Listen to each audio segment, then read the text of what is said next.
He turned on me, my teacher, put a gun to my head, destroyed me, burned me alive. Nilis Craic had spoken to the council. They together in their private chambers, had heard what it was like to die. So it's true now, without doubt. Spiritus seemed almost sore, but respectable all the same. The word of a Turian spectre spoken to him had been great enough to finally settle it all. Nilis was alive, and he told his story, about Eden Prime, about how he had fought Saren down to the bone and lost, how he saw him kill an innocent man and then turn his gun on him. His survival hadn't just been one miracle, however, but several. Shepard had sought out to avenge him, but it was perhaps not needed, not when he had been alive. Then again perhaps it was warranted given his current state. When he came to, he knew he had been awake, as if his head had been against the pillow and he couldn't turn over. That blackness that took him over as, seconds later, he felt the drowning sensation coming from the very pit of his mind. A tsunami of feeling overtaking him in a measure of plain existence which he could only approximate as birth by sleep, where breath eluded him, and yet he had too much of it. He had seen more clearly than he ever had before, and yet wanted to shut his eye. The warmth of fire and yet it felt of ice. His very being spread far and far as if water itself until, all at once, he drew himself back into himself. He was familiar with the concept of phantom pain. He had lost a good enough chunk of flesh that he had to get grafted and syntheof skin after a mission for, and he had felt the ghost of sensation where his born flesh and blood had once been. To now feel it over his entire being, it felt odd, but how he felt it had been more of note as he gathered himself in whatever state he was. It was the opposite of having his eyes closed. To see, he had to focus. Here, now. There had been a new ceiling to him now, beyond opening his eyes, seeing too much perhaps. Spirits, he's awake. He heard that voice and he leaped at it as a cat from the human ecology leaped at light, and when he held onto it, he had truly returned.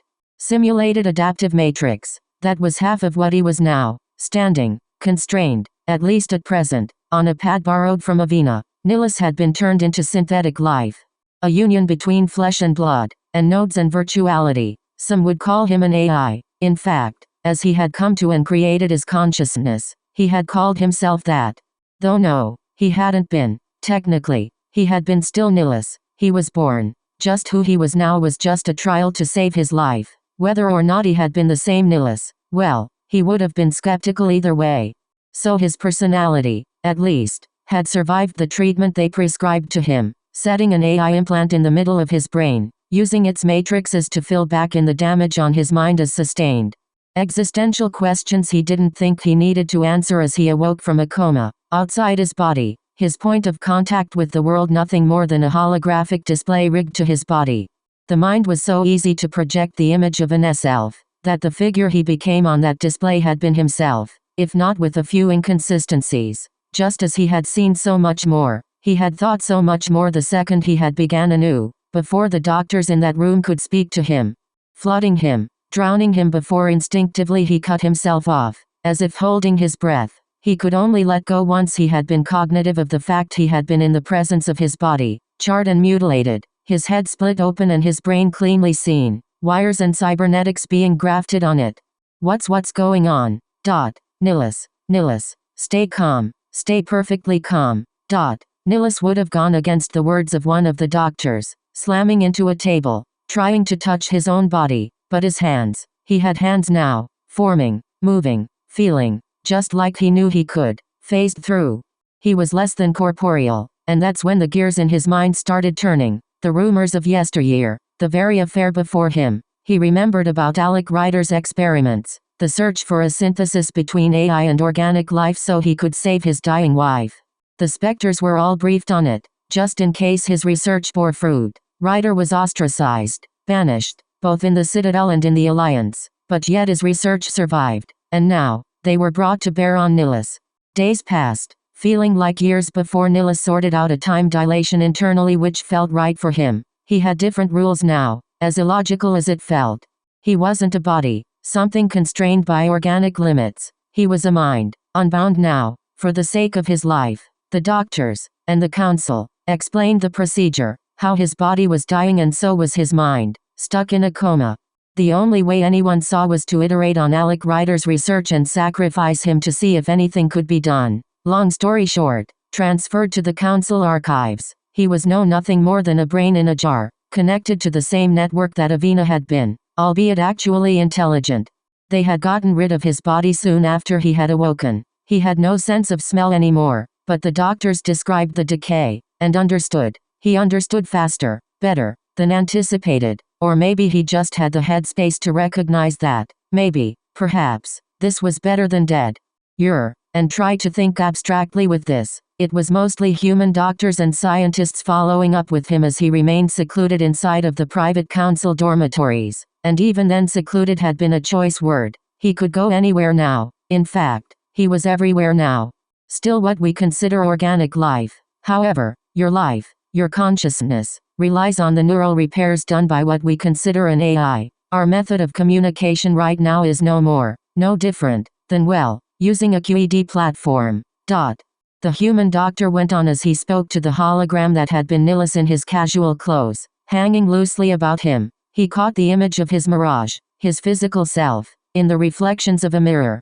He had the wireframe and ghost-like presence of Avina, shades of blue and gray hiding his more distinct features, but his face was still there. He emoted all the same, moved his mouth as he spoke. Why did he do that? He needed emulate a Turian while talking. He was nothing more than electronics and hardware, he asked, and the doctor explained, even as Nilus himself was frustrated with not knowing, inherently why.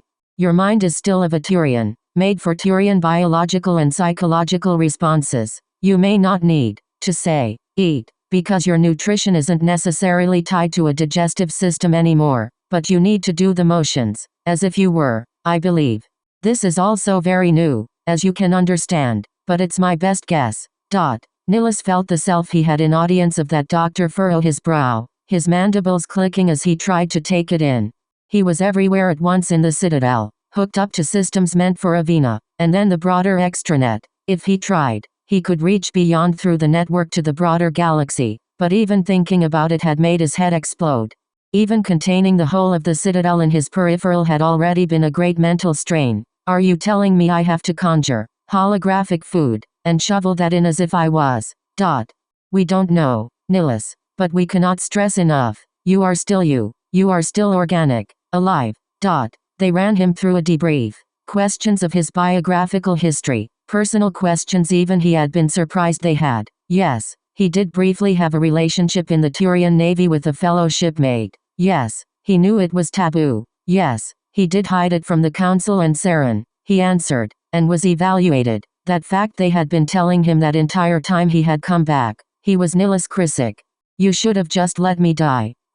Nilus had almost cried at Spiritus as the man was the first to truly talk to him after he had woken up, found his form. Spiritus shook his head. You know we wouldn't let that happen willingly. He paused time for himself. During those moments of crisis, imperceptible now by the true organics around him, giving him hours, days, weeks, months to work out in his head that he hadn't been allowed to die, or that he had seen the other side and seen nothing. It was a terrible thing, to work out that finality alone. Though he was a spectre, he had been ready to die since he signed up. Nothing changed now, given the opportunity to live. When all was said and done, and when he became, relatively, stable, he was called to the council's private meeting chamber, and so he had went and appeared. The best way he could describe how he appeared and went places now was that he blinked, thought about it, as if as natural as walking. So he had. Avina's projection pad had been misleading.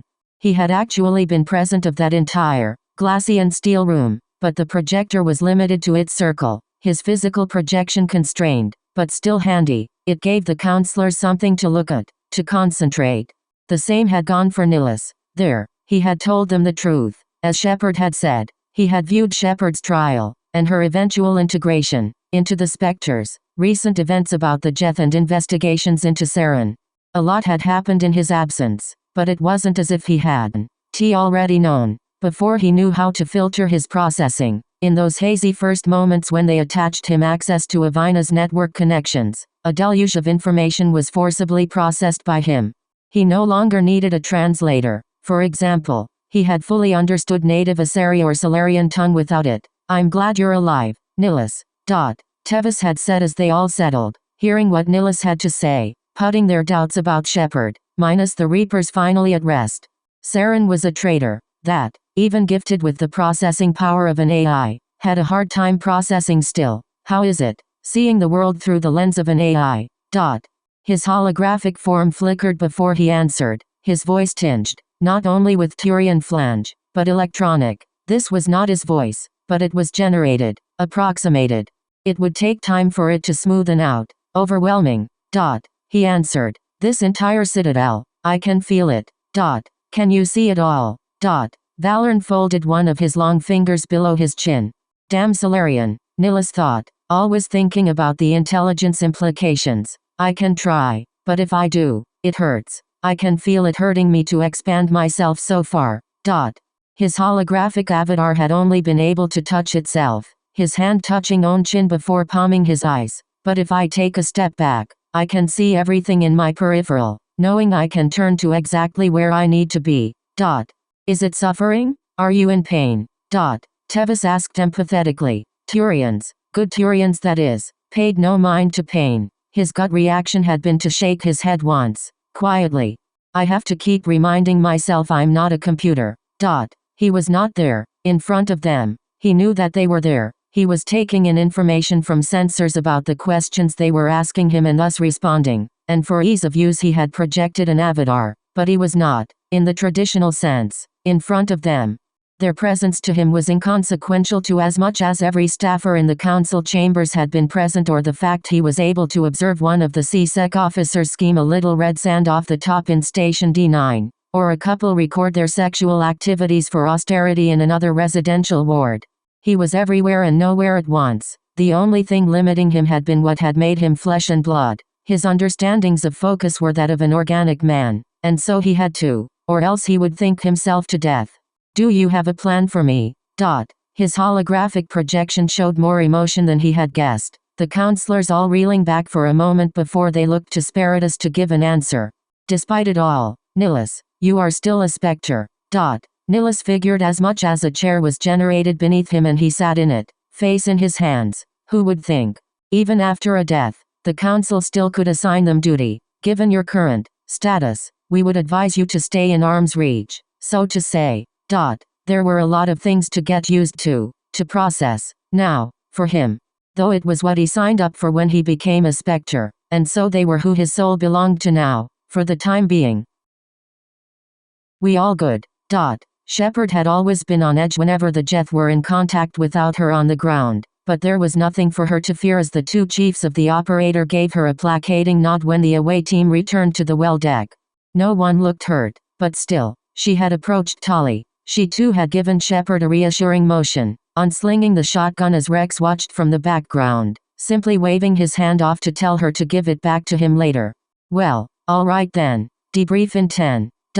Requisitions Chief Weston had been quick on collecting guns and gear when prompted, he running over, JD giving over his SMG.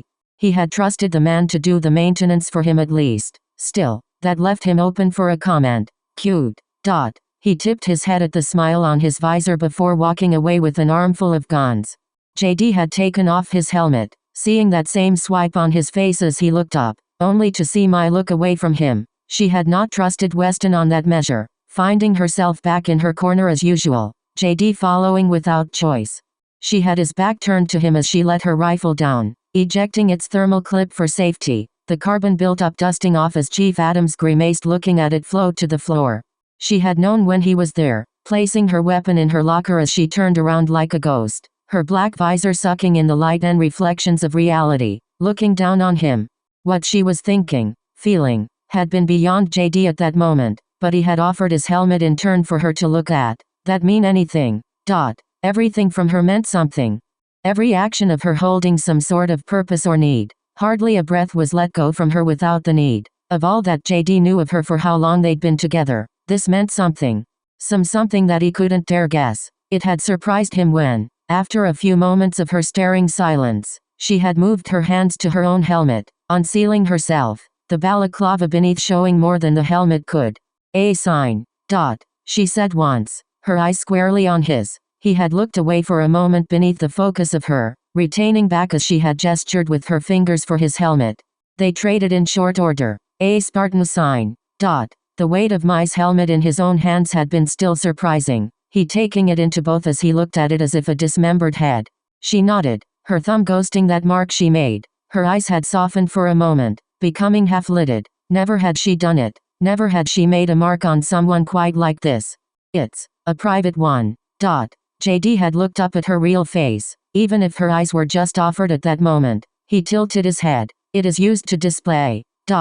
She looked for a word. Emotion. Emotion. JD hadn't quite followed, but instead, she had drawn him in with her fingers again, bringing it up to her face, middle and index finger, from left to right. She made a curve along the bottom of her face. Ice jolted through her veins as she completed it, the pure lethargy of doing it without a helmet surprising her as JD did it himself, tracing his lips. A moment after doing it, he had smiled for a moment, realizing what it was emulating. He remembered what Tali said, there were limits put on people who lived in their armor. To display that sort of emotion was perhaps what the Spartan signs were supposed to do in some measure.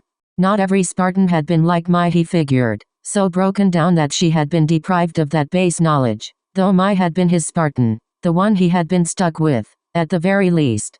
You did it, without realizing.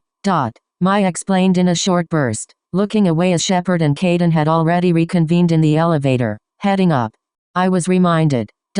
Oh. JD remembered the moment when he did, touching her helmet as she was down. There was something more to say though as the two had unconsciously moved behind the Mako, alone as they could be on the Normandy as the sound of the rest of the fireteam geared down. JD had gone to unbuckle his gauntlets, their helmets placed beside each other on their gear bench, but Mai had stopped him, a hand on his forearm. When did they get so touchy? When did she even feel that barrier of physicality go down between them? Was it holding his hands, shaking it, on the Montenegro, as if sealing her life into an agreement with him? Was it picking him up and tossing him into the back of the Pelican on the Ardent Prayer as they tried to make their escape? It had been years, literal years, since she had touched someone without meaning to kill someone. JD had been the first to not suffer that injustice. He had suffered the pain though, the feel of her grip nearing breaking his bone without her thinking. But nowadays, just a sparse 2 months since they had known each other, Mai had made it a part of their communication. She had so much off the Spartan baseline, and she realized it, then and there, holding his wrist before he continued. Are we fitting in? Is this the life we're going to live? Introspection from Mai. He didn't expect to hear it. He didn't expect to hear the fear in her voice. Mai. As if a surge had rocked through her, as if rebooting, she had removed her hand and stepped back, turning away. Nothing. It wasn't nothing. Mai. He said her name again. What's wrong? It didn't matter if this wasn't the life she was supposed to live. This wasn't the Spartan she was supposed to be. She was a Spartan, and he was an Oddst. Soldiers to their duty. Anything that didn't contribute to that was dangerous. What had been growing on her, moving her off center? Nothing. She said again, with steel. JD pedaling back as he caught a word in his throat, finally thinking on the question. His throat had been raw and hurt, not because he had been sick, but because he had been talking at all. His entire life he hadn't talked as much as he had now, on the Normandy. He was turning into the normal he thought he wasn't, keeping his mouth shut on so many deployments outside of affirmatives and negatives. He saw where Mai had been asking. This life had been changing them. No, he realized. This life was making them. We engaged another Jeff Pickett on the way back to the Mako. Ashley and Emerson had led their own fireteam, the Normandy having deployed them on a nearby planetoid as well during Mai and JD's own deployment. It meant a relatively full comms room that day as the debriefings went down. Shepard had made a note in her mind as Ashley continued. There wasn't any complication, just another shoot and scoot, but I bet my next shore leave that something is up with their tactics nowadays. Emerson had affirmed. Given that the Jeth are self-learning in a way, he motioned to Tali, who had been kind enough to share this information when prompted about the Jeth recently. Shouldn't there be a concern that we are the tip of the spear when it comes to us engaging them? Shepard had nodded at the two, leaning on the comm console, more specifically squaring her vision on Emerson. She had known of the man from Ryder, even before the Normandy. She had heard of Hitman in vague recollections from her mentor as well, but it had been Emerson she had heard the name of. He didn't fall too far from Ryder's tree. Younger, yes, but still with all the stringiness that Ryder had been known for as an N7 commander. Still, it wasn't without cause. The two N7s had agreed that Emerson would have passed the N program with little issue. However, the man had his own misgivings. He'd rather stay a mudrucker. Bigger badge means bigger responsibility for him, and he's not too keen on it. Ryder told Shepard, what felt like so long ago immediately after Torfin. Not everyone can be an aspiring superstar like you. The old man rung in her head as she curled her lips up, understanding the implication that Emerson, and indeed most of the room had echoed, that the Jeff's fighting standard would become the soft grade that the Normandy ground teams were. Still, there were particular deceptions Shepard could fool machines with. Why do you think I've been diversifying ground teams like I have? A wave of realization wiped over the two fireteams present. Not one had been the same across the Normandy's side missions that Shepard had put them all on. Ah, shit. Ashley had just straight out said. Shepard could only respond, a charmed chirp coming out of her throat as she held one cheek cutely. I figure Jeff calculations don't like it when they never face the same people twice. Hell, it's why I've been holding back Chief Gull for a hot minute, especially since the report from her team shows that Jeff got something special for her.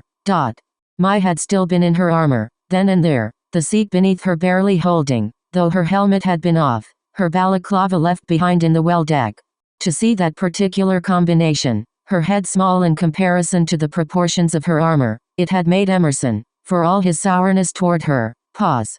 Mai had been paused as Shepard recounted what had happened to her and the fact 5 rockets had been aimed at her as an opening shot. They had only spoken so far, in the debrief, about the nature of their Jeff engagements. I can take it, Commander. Mai had spoken, blank-faced as she looked directly at Shepard. Tali had squinted her eyes at Mai, a fact that she wasn't entirely oblivious to. Shepard had seemed barely fazed by her gaze, but there, as always, had been a challenge to it. I know you can, Chief Gull, but I don't want to be the one who gives you the mission where you find out you can't. Then what was she there for then? Mai had thought to herself. Then again, it wasn't entirely unprecedented. The area of which Mai operated it had still been far, far beyond what anyone there save JD could understand. Entire militias. That simply just wasn't what the mission of the Normandy was, to wage the warfare Mai had been meant for. Still, from what I've read in the preliminary, you handled the satellite rather well. Hitman 1. Go on. JD had been the man on point for explaining as Locke and Doc simply slunk back, almost nodding off. This hadn't been their rodeo, either with Shepard or Ryder. Wasn't much to say prior. JD rubbed his chin. He downed to just his uniform. Mai arrived on site first and drove off the leech. After that, she remained in position until we could establish perimeter security and defragging of the hacking efforts. Shepard had seemed just a hint interested as her gaze landed on Mai again. A hacker, right? Mai nodded. Single woman, armed, but I doubt dangerous. I got the jump on her, ma'am. Was removing her any difficult? Damn you, woman, damn you. What would you do for your daughter, please? I didn't like doing it. She liked the execution of the kill.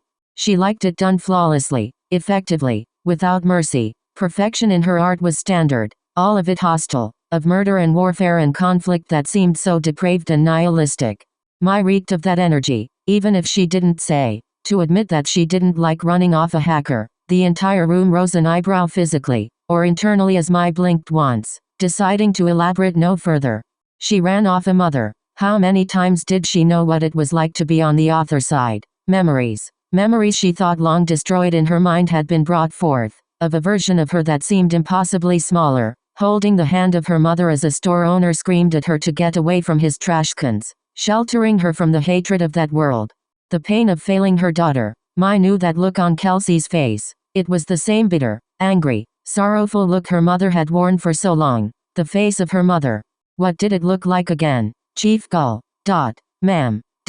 Like a 6. Those words had sprung Mai back into full coherence, but not before something was given up.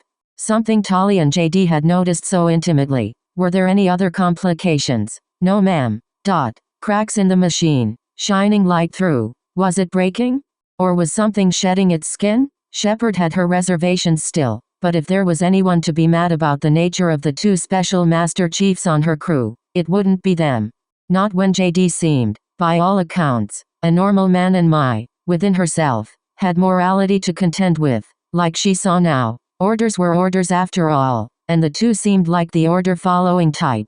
So was she, to be fair to herself, but she had stretched that definition further than had been healthy. The combat telemetry we're getting from the jet though, it's revealing.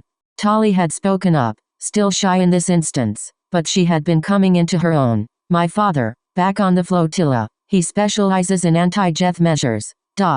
Shepard pursed her lips once before nodding at Tali's comment. You really were born to fight Jeth, weren't ya, Tali? The Quarian nodded, slowly, but knowingly, leaning back into her chair, wondering to herself how she had become like this so easily. Just a few weeks, and a people who enjoyed what she was doing, was all that it took. Perhaps some of them were right. She was an NBK. If there was time for Tali to respond back, it hadn't been now. She tracing her hood that laid now on her shoulders instead of over her head. JD had made a pinching motion over his mouth as the debriefing had been over and the two walked out together. Just some more housekeeping stuff past that, and for them to stay condition green for more away missions.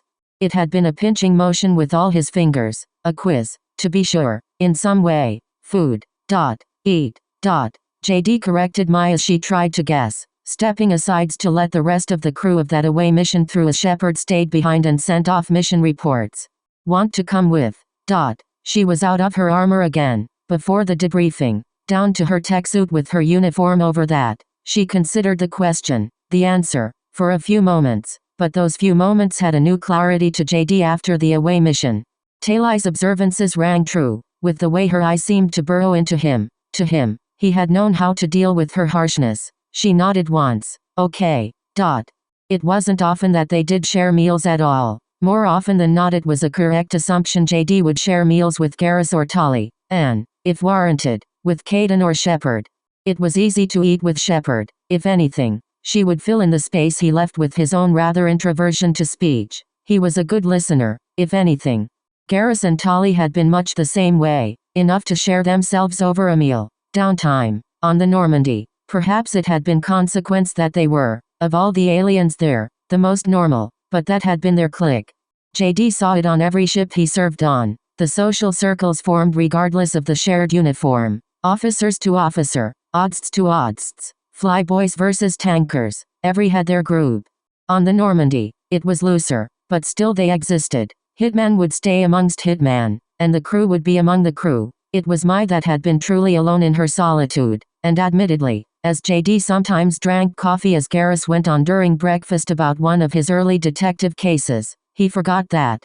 It wasn't as if Mai had minded, but she knew it was a stark difference from when they were in Buffalo together. It was something missing from her, the new her, that she hadn't had before. It was easy, falling back within his wake again, but she was intently aware of it now as they walked down the stairs down to the cupboards where the Normandy had its provisions on the crew deck. Not enough room for a kitchen, so everything the Normandy had been packaged. Not the worst thing, all things considered. Supply lines for the Alliance, and for the Normandy in particular, hadn't been the worst JD had seen. The days behind enemy lines where he and his unit had to take supplies from locals had been the worst, had made him see it the way of the insurrection. But war was war, and right now, there had been no war. You have a preference for breakfast food. Mai had been aware of it after she noticed the trend. In Buffalo, it was out of pure practicality. The way JD had made dozens and dozens of PB&Js and cereal bowls during their self-imposed isolation as they dove into galactic history and Alliance history. Easy food, and it wasn't as if they could cook anything. Those days that they did go out however to the diner, he always ordered foods she'd considered breakfast. He made a confirmative sound in his throat, getting out of the way and offering her choice from the stacks and stacks of suction-sealed packages after he picked his own. She hadn't looked as her hand found one of them, pulling away. It really didn't matter to her. The crew deck hadn't been too full that day. Lyra had been in the medical bay with Chakwas, a space made for her there. Otherwise Hitman had mostly taken the well deck for their own today, a sparse few members hanging out as they otherwise awaited their shift in the sleeper pods or on their Omnis, reading or watching something or another. They had, as usual, regarded Mai with a hint of suspicion, but that far into the Normandy's mission all pretexts had fallen away that Mai had been a threat that Ryder espoused. Not when Shepard had picked up that intrigue now with her repervisions and places Spectre. Chiefs. Harris had been one of the hitmen, if not the only human on the Normandy, perhaps able to size up Mai and Rex. He had been sitting on the opposite side of the deck's table, with Bannon, eating their own meals. Bannon had given a nod to both of them. Corporal. JD had addressed him back as Bannon gave him a wink. She was a coy hitman, if anything. Whereas Ashley and Locke had been fiercer for the love of the fight, Bannon had been that sort of eccentric that was perhaps a little twisted. JD had known enough people off their rocker who had loved the war. It meant they could be themselves, chaos and all. A Cheshire smile chasing their own demons to make them dance. For Mai, in the moments she saw Bannon before taking off on her own away missions, saw the fire in her eyes, saw it reflected in many of her Spartan 3 comrades. Orphans of the Covenant War, seeking their revenge against them and life itself. They sat down, unbothered for once, as the softer light provided to the table. Mai just now seeing what she had gotten, spaghetti. She was allotted a second packet for her meals, typically, much like the biotics on board. However, she would take her time today. The process for heating up the entire meal had been simple enough, cracking open the package and dumping the tray and provided accessories out. A folding cup and a plastic spork knife had been offered with the tray, the main meal packet with the food kept in as the rest was taken, a chemical packet dropped in heating it up as the package was sealed again. When they would be opened after a few minutes, they'd be meals, ready to eat. The vitamin drink had been in their cups ready to sip from. However, JD did take a sip as Mai sat politely, looking at the orange color of it idly before she heard him speak. About what you asked earlier, right? Mai had taken a sip herself as the two packages expanded on their trays, heating up their meals. I didn't mean anything. An attempt to dissuade, but JD knew better as his cup was put down. Mai. Just the sound of her name, after so long, to hear it so often, it did something to her. Since when did this become her normal? How did she deserve this? I overheard you and Mr. Vakarian talking about CSEC, over lunch. JD had told her his intentions, at least, after all the grief he had given her for applying for a transfer without notifying him. She had thought nothing of it, just a logical conclusion to his life. His father was a cop, so too would he. It's what he deserved if it made him comfortable, but it got her worried, thinking, as Garrus and him seemed so naturally themselves in each other's presence. So, Tali would start about 2 days after the conversation he was having with Mai right now. Who are you spoken for JD? Garrus and JD had choked on their respective dinners as they all shared Garrus's bench for a table. Garrus had given a tilt of his head to JD, his mandibles flicking a bit in question. He was still getting used to it, but at least he was able to read Garrus's face a bit now. He was questioning him. The shock trooper glanced over at his locker, and Mai had been at their workbench, field stripping weapons, out of her armor, now more aware of her superhuman hearing, but it didn't matter. It wasn't as if he was hiding this from her. Someone. Male or female. He remembered Shore Leave 1 deployment, how the unit was being divided up and sent out to shore up other units that were in need of replacements. One last hurrah at the bar, and even JD had toasted that day, celebrating that they didn't die while they were with him. He used to think that with the drink, he didn't mind that one of the younger men of that squad had taken him asides in that bar's dark corner and kissed him. He used to think that, while inebriated, he didn't think too much of how he kissed back. Nowadays he didn't think of it awkwardly at all. Brought back forth for a split second as Tali brought the issue up. Female. He said, clarifying. Garrus catching on to what they were discussing and what he had missed from that last away mission, a coy look over his face. Her name's Dawn. Wife. Tali assumed, if she were a human, perhaps she would have glanced at JD's finger to affirm, but she didn't have that knowledge of wedding bands. JD shook his head immediately. Fiancé? Girlfriend? Not really. It was JD's failure that he had hesitated in just the right way saying it. Garrus had rolled his eyes as he elbowed JD's side. Really? He pegged her for what she was to him. What? Tali seemed intrigued as it dawned on her. Oh, nice. She said with that almost innocent, yet playful sheen that she had off mission. That was the Tali JD enjoyed being around. Turian ships tend to have similar arrangements throughout the crew. Garrus had said with as much subtle snark as he had shown thus far.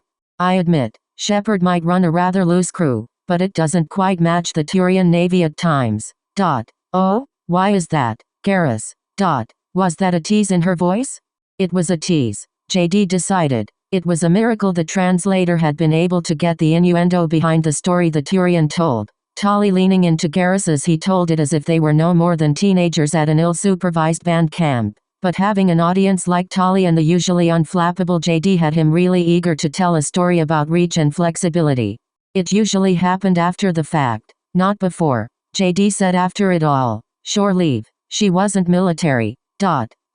Makes sense. Shame though. Taking that sort of steam of prior to a high-risk mission is liberating? I guess. I guess. JD chuckled at the Turian. You don't sound too sure of yourself.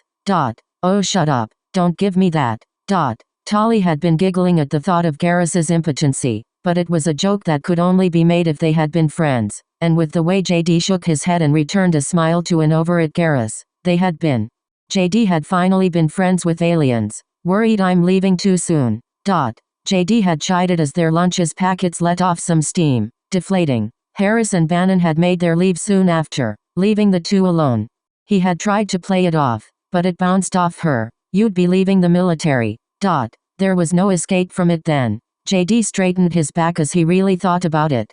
He joined the war to fight against a threat so great. The last time an equivalent happened in this galaxy they ended it by genetic genocide. To think of a solution to a problem being genocide, the problem itself must have been a measure beyond him, only to remember that he had been in the middle of such a genocide back home.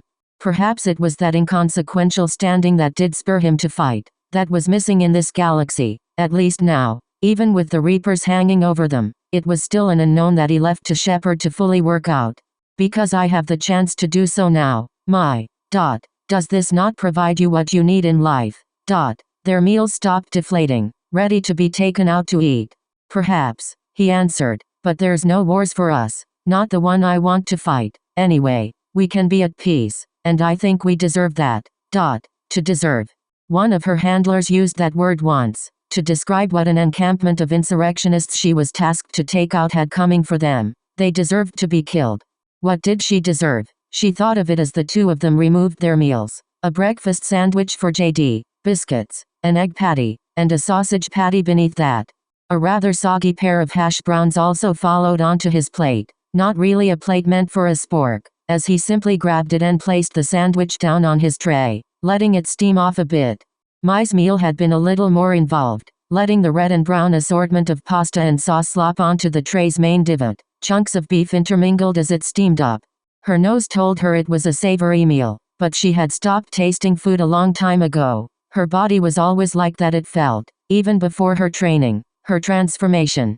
Food had no taste for her, only sustenance. She also probably wouldn't imagine anything coming out of garbage cans to be good tasting anyway. Still, in all her years, for all that training that cost the UNSC untold millions, they had not been clear on how to eat spaghetti. Hypercompetency left her lacking as the noodle slid off her spork as she tried to scoop it up. She was distinctly unfamiliar with the food as she saw her conundrum. JD hadn't noticed until after he took his own first bite, the way Mai had been craning her head, frowning, halfway considering summoning a tool from her Omni to try and eat it. It took JD a while to realize what he was seeing, but when he did, he didn't quite believe it. Mai. She didn't want to hear him as again she dove her spork in, catching only a single strand of pasta as she guided it to her mouth, using her teeth to draw it in and chomp it down rather uncivilized-like. She had done it again as he uncomfortably kept eating his sandwich, seeing Mai struggle to get no more than 2 or 3 strands in at a time. Only when she had given up and grabbed the sides of her tray, presumably to just funnel it in, did JD finally act in. Hey. He said fast, trying not to draw the attention of anyone else on the deck. No one had seemed to notice. Off in the corner by the IT kiosks for mail checking had been Kaidan and a few of Hitman's biotics, talking of techniques to train Lyra in. Otherwise people were always shifting in and out of sleeping shifts, or leaving Chakwas' office after some concern or another. Mai had stopped as JD had his own spork in his hand, still not quite believe he had to show a Spartan super soldier how to. He had dived the spork right into the mass of it, only to twirl it as pasta twisted around the head and neck, enough for him to take out and show to her. The rest hopefully she could find out, and she did as her eyes brightened, she emulating and getting an almost too big clump of spaghetti on her spork. only to shove in her mouth. JD had seen Rex eat, and still, it was somehow more dignified than how Mai did some days. With her newfound technique, she had finished the meal before JD had even returned to his own, the marks of sauce on the edges of her mouth as her tongue darted out to lick it off. She seemed annoyed the fact that happened, a little grit and grudge in her voice as she said nothing more than thank you. Going to her drink, she had slammed it down before JD could respond. Well, I'm Italian, so I'll be damned if I don't teach you proper how to eat pasta. Also, to avoid the messages that would come over the ship's IM service about seeing Chief Gull eat spaghetti that way. Teach. That word hung over Mai as JD ate again. You don't have to teach me to be a teacher. She said, quietly, seeing him nod at her softly as he swallowed a bite. However, she amended that almost immediately. I do appreciate though, what you do. I'm not about you to let you eat spaghetti like that. JD plainly, seriously explained, as if she didn't get that. No, I mean, the other things you teach me. There was panic in JD's eyes, his two index fingers twirling around each other. No, not that. That's fine. Acceptable. I want that. Then what? She wasn't quite sure why she was raising the topic, this new and unknown thing to her known as small talk, or rather, talking with a confidant. Though she took it as she always took the unknown, with all that she had. I don't know if you mean it or not, but you make me think about myself. What I have, what I don't have, who I am. Are you making me think that way? JD had been a little flabbergasted, a little taken aback. He hadn't been trying to manipulate her, if that was what she was saying. I'm not really trying anything with you, Mai. Not any more than I would with anyone else. Her eyes had honed on him, a slight furrow to them again as she took him in her mental sights. You make me feel like there is more out there for me, with your actions, on how you're thinking.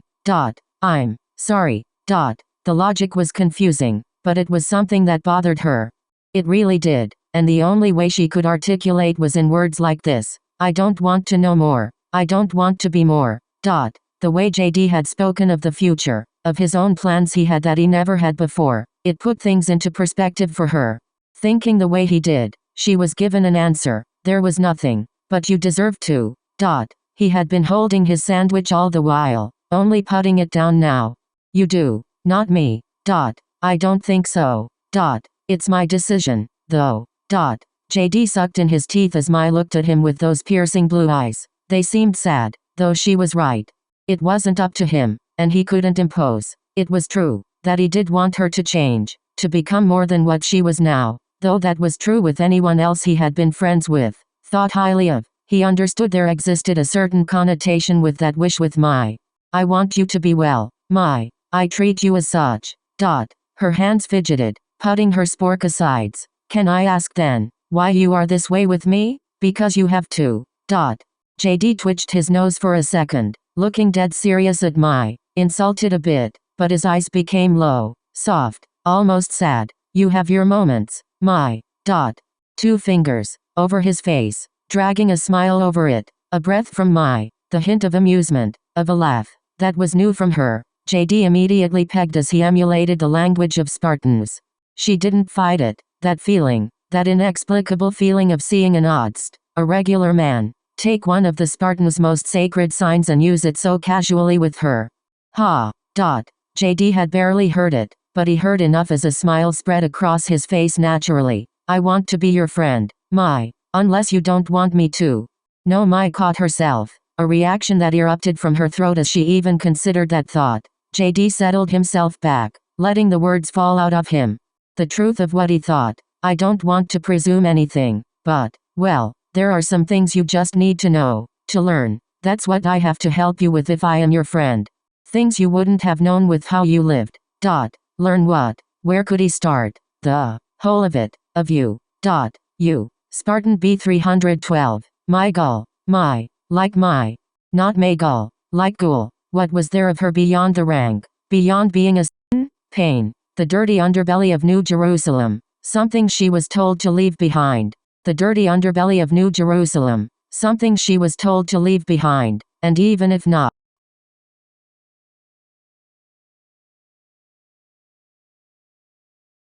Did she really want to go back there? What does it mean to be you? JD. She had been saying his name softer nowadays. Not so hard on the D. Any softer and she'd be saying Jade. Though he didn't mind it, to be honest. To be Italian. That wasn't what she wanted to ask, but it was a word she could cling to, barely scraping at the surface of a whole question. What? To be raised into something? Normal. Italian is normal, right? When he did tan, JD tanned very well, almost into an olive. His Nonna still kept up her home cooking, bringing pizza and fresh-baked focaccia to their apartment on weekends. Speaking of Sicily and Rome when she visited her own grandparents when she was just a wee child.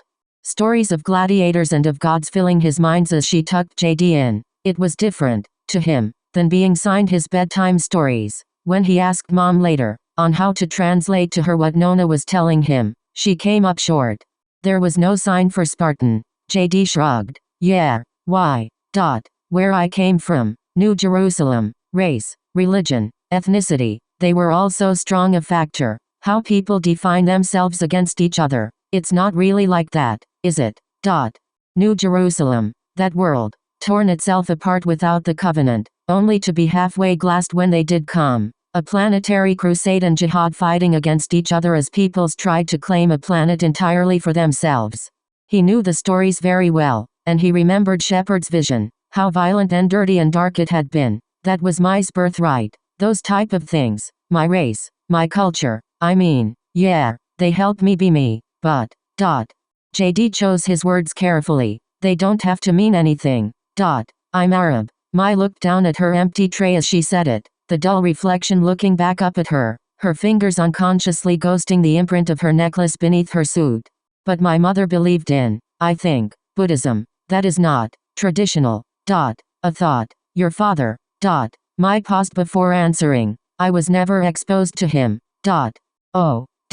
How close she was to being an orphan. Luna's cities had their fair share, especially the further the war went on. Memories of the elder Durante dealing with those misguided youths had rose. How do we find ourselves, if not who we are? A question far beyond a Marine's capability to answer. And yet he wasn't just a Marine, was he? He wasn't just an oddst.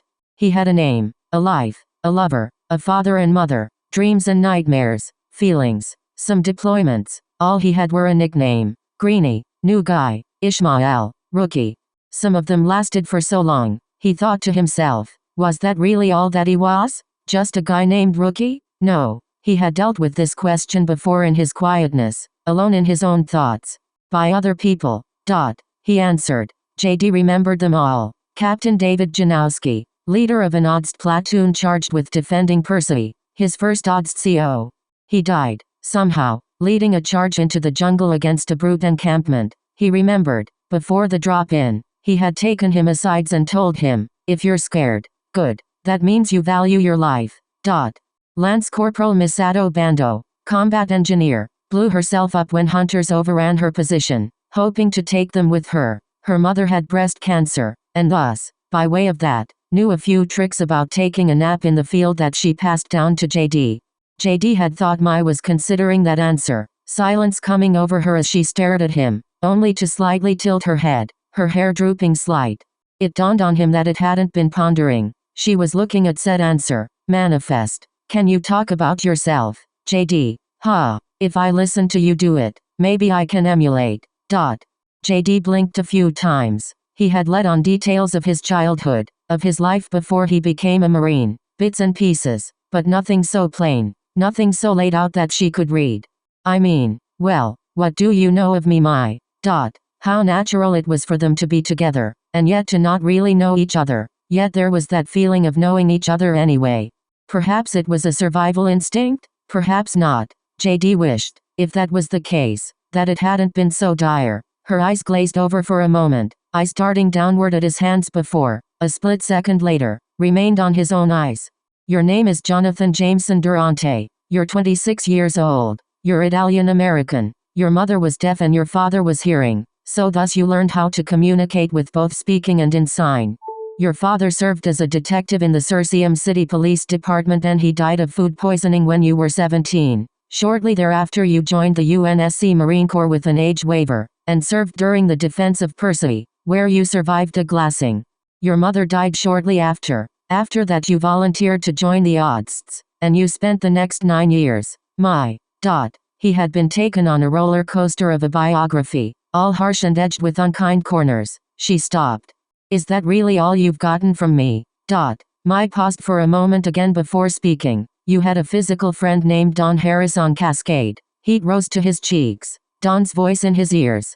At least call me lover, John. JD's eyebrows had furrowed down, and with that, Mai had despaired internally. She felt as if she had given him the wrong answer, but she didn't know why, rubbing the knuckles of her hands with her fingers. He had caught the facial movement however, softening. I'm not everything that's happened to me, Mai. Inside her head Mai knew the meaning now of grasping for straws as she tried to find the words, the right things, to describe JD beyond who he was. It bewildered her to a point, thinking beyond the man that was sitting right before her. How did she look that beyond? She damned herself for thinking of Shepard. Shepard was so natural with this and she wasn't, and it hurt. I like music. It brought Mai out of her turmoil as JD looked away, almost embarrassed to admit. I would listen more, but, well, music players are contraband. Technically, it's nice to fall asleep to music, but well, the one time I did do that I missed a roll call and the CO gave me trouble for it. He seemed distant, opening up like that. Mom, she liked it when I was learning how to play guitar. On New Jerusalem, Mai would remember street performers trying to eke out an existence as they played on their corners. She remembered the wooden instrument JD spoke of. You play. JD's eyes glazed over for a bit, remembering those last days on Luna. With his family past, he had inherited his childhood home, the apartment. He had no use for it with her rotations and shore leave worked for the Odds. Just constantly at ready, with breaks at whatever planets the ship they were stationed on were docked at. He never came home after he left, so, maybe, if the landlord didn't evict him by proxy, that guitar was still neatly on his twin-sized bed, collecting dust for nearly a decade. Haven't for a while. I wish I did. Silence again, filling in as the ambient sound of the Normandy filled it in. Mai's digging her suited fingers into themselves as a tension there broke by her, boiling inside of her mind. I don't know what that means, JD. What? I know it means you like music. You like the topic of music. You are interested in it. But she cut herself off. A hint of hysteria in the back of her voice she caught and killed so coldly, so ruthlessly as she squared her shoulders. What if I correlate your interest in music as something wrong? If I think more upon it. Try me. JD softly said. Mai had responded without precaution, surprising herself. You're regretful. Not the answer that JD had thought she'd spew, but she did. She was right. How did you get that? Mai's voice wavered, but she went forward, hidden behind her husky strong tone that she wore by default. It didn't fit, but this was untrodden ground for her. Music is a civilian interest. To not be able to do so, it means that there are other interests of yours that you have not been able to partake. Career day 12 years old. The elder Durante had showed up to school along with a bunch of other fathers and mothers to talk to the kids about what they did for a living. Of course, JD had beamed at the fact his dad was visiting to hear him talk about work, but there had been another interest piqued that day. One of the fathers had proudly showed off a giant paper dragon head. He was a dragon dancer with the local chintz community, and for a brief, wonderful time, the young JD had wanted to be a dragon. Perhaps, he answered, a pang of wisdom in it. I don't quite know anymore. I've been serving for so long I'm not quite sure what I'm interested in anymore. Then you understand then. Mai had seen a thread and reached for it, grabbed it as tight as she could. JD looked at her again, differently. What it's like if this life becomes all you know. He was careful with his words, tapping the table once before idly grabbing the spork. Not as much as you would understand. But it's not just me. JD paused for a moment, feeling his teeth come together, staying his breath. You said you like farms. A lifetime ago it seemed Mai had said to Shepard on any interests she had. The Spartan drew the quickest idea she could, however there was some truth to it. On an agricultural world inhabited by insurrectionists, she hid in fields of grain and wheat, and for a moment, she was distracted as the stalks towered above her as she passed through. How alive they were, how much they promised in life, swaying in the wind. It was so unlike the harshness of New Jerusalem as she looked up and saw not dark skyscrapers and industrial decay, but blue skies and golden fields. It captivated her. One of the only things that ever did. That means you like to grow, to cultivate, create maybe. JD went on, trying to extrapolate as he, and most normal people he imagined, tried to tie interests to character. I see it, you know, in how you are so intent to learn from me. That is a sort of growth. To create maybe? I dunno. I like to create. She was a Spartan. She was made to do everything but, and it seemed lunacy, though she thought about it for a second, imagining herself planting seeds. Grain was seeds. She hoped she was right, into loamy soil and then watering it, seeing it rise from the earth so cleanly, so naturally. It seems to be a positive trait. Yeah, JD echoed. I think, you think, if you like farming, you like to create things, instead of, well, you know. He scratched his dog tags. Do you enjoy destroying my. My blinked. I like a successful mission. JD wasn't enthused, but he understood the feeling. I was told, everything I've done, it was for the betterment of humanity. Everything that I would do, then, was a net good. A crack, a dip down, at the end of her sentence. Said out loud, she didn't really believe that. She couldn't believe that she did have that doubt now. You're loyal. JD gave her. I know you're loyal. To me you are, from how you've treated me so far. To you. I am loyal to you. And me to you. He didn't know why he had to affirm, but she was, in some small part inside of her, glad that she did, however she thought of it. Is it, because we're military? We are allies. Yes? No? Does it matter? I want to know. She said in such the same way she asked for translations of some signs, for clarification. He responded just the same. Now, if I was not an Oddst, or if I refused to serve the Alliance, would you be the same way to me? Yes. She said twice, once to him, and then to herself. Then it must be because of who I am, beyond that. And so what was that? Was the question that Mai contended with. Something very naturally settled in her mind as she noticed the movement of her fingers, the nervous tic she knew she had, rubbing her fingers together and on her knuckles. Hands, fingers, you're very patient with me, you are understanding then. Mai had remembered all the time, all the slowness of their initial lessons in sign language, on how JD never seemed to mind remaining on a single movement for dozens of minutes at a time as she fretted over exactness. He made her comfortable, a luxury very few ever paid her mind to. Something bubbled in her throat. Thank you. A smile formed on JD's mouth at its corners, rubbing behind his ears. You're very polite, formal. Did your mother teach you that, or did Ambrose? Training was strict. You don't have to be, with me, you know. It feels right, though. He leaned back in his chair. There's no such thing as rank, between us, Mai. Not really, not now. But I respect you. It was his turn to laugh a little, and, surprisingly, she had joined in with low chuckles. Humans were social creatures, and that was proven true still. Respect me enough to tell you who you are. JD asked after they settled. Well, I don't know who I am. You seem to see more in me than I think there is. I think. He parroted. She saw his disapproval, reeling back. I mean, you might expect too much of me. People can change, can grow. He said softly. How've you changed? She asked with an amount of depth that seemed so unlike her, but for the better. JD took another sip of his drink, soothing his throat. I talk more. His mind yelled at him for censoring the spoken words. In his head it read like this. I talk a lot to you, more than I have to anyone. What do you think, for you? She looked at his face again, really to look at him. The bottom part of his face had been getting fuzzy in patches, but left untouched, as his chestnut hair above had been getting its fluff. Without the war, without the covenant, she remembered the look on his eyes when she first met him and saw his face. They had been so heavy, so tired. Now they were alive. I'm not sure, but I am changing. I am changing. If she could talk to the Mai of 3 months ago, what would she think of herself?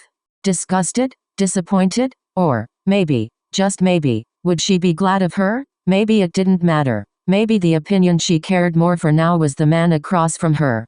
Do you still think me being a Spartan was wrong? JD's mouth sucked in on itself, forming a thin line as he saw the shame. A shame from both her, and a shame that she had taken on, assumed for him. How you became one, yes, he said with as much seriousness he could gather. But being one, you still are saving humanity, better than I could have. Anyone would have done the same, she told herself, looking down at the table, as if placing her words on it. JD saw something else though. Are you okay with being a Spartan? She was a Spartan. Or was she my? Or were they two so irrevocably combined that it didn't matter? I don't know anymore. I don't know. To know, to feel, to be, parts of the human condition that screamed at him to approach. Sometimes people just needed to exist within those confines, even if it was painful, even if they didn't understand it. JD didn't need to understand why he had the inclination in his mind to take one of his hands and reach across the table and grab one of hers softly, to run his thumb across her knuckles instead as she had been doing to herself the entire time.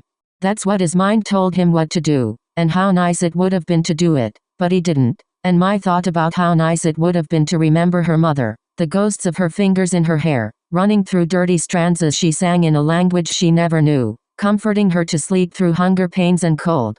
That touch, that warmth, she needed it, but it was not there for her today. So Mai ran her fingers across the back of her knuckles, again and again, and JD returning to speaking sweet nothings of Grandma's cooking as the two finished their meals in a comfortable silence. On Altus, in midnight fog, that late, the Alliance had been largely off the savannah, not exactly wanting to stumble through a wreckage of a ship past midnight. It was fine by his count though. Less Covenant walking through his corridors, and largely, he had preferred that, not that he had a choice nowadays. Still, even he needed time to stretch his legs. Or, at least, he had made himself think to stretch his legs from his lonely podium on the bridge. He flickered to life, in wide and in light, a glow coming over the bridge as he had manifest again on the holopedestal. For what he couldn't peg, but he hadn't enjoyed being this small if he had to project. He'd rather just keep tight, if that was the case. But this was the best he got nowadays. He ghosted his fingers along the brim of his Stetson, taking a gander at the bridge, not as if he hadn't already known the situation. This Alliance had been doing good to keep it proper, at least, but the amount of times they had tried to interface with it outright with their own data descriptors had been annoying. The Covenant hadn't offered when prompted, to hack it themselves. However, they knew better. How many of his brothers and sisters had blown the entire ship as Covenant raided its insides? Far too many. And here, things were much more complicated than that. Out of habit, he had chewed again on a cigarillo, adjusting his poncho as he did one last overview. How very, very odd. He looked down between his boots, his spurs kicking against the floor of the holopedestal. The Covenant they hired to help them through this never outright told them what this was. What it meant. They must have known he had been in here. Cabin fever had kept those mysteries in his head running. At least that one Jackal the Sarah Ryder had been associated with had been missing as of late. He was the most curious one about it all. One day, when someone got lousy, he would jump into one of their wrist-mounted computers, poke around their net, see what was really up with these humans. They certainly weren't UNSC, but that didn't mean that none had been there. They spoke of them in hushed tones, of the Spartan and the Odst. They were cooperating with Shepard, due to come back to that planet soon. However, he didn't know if he could personally stand to wait that long for answers. Hastiness. Always hasty. He had cursed the man he had been before for being such. It meant that he still was. Tomorrow though. There was always tomorrow, he thought, ramping up the brightness to his pedestal all the way to high before simmering back down, making sure the emitters weren't clogged or dusted up. His ship might have been 90% destroyed and being gutted, from the inside out. However, he still had his standards as he shut off for the night, and waited for the right person,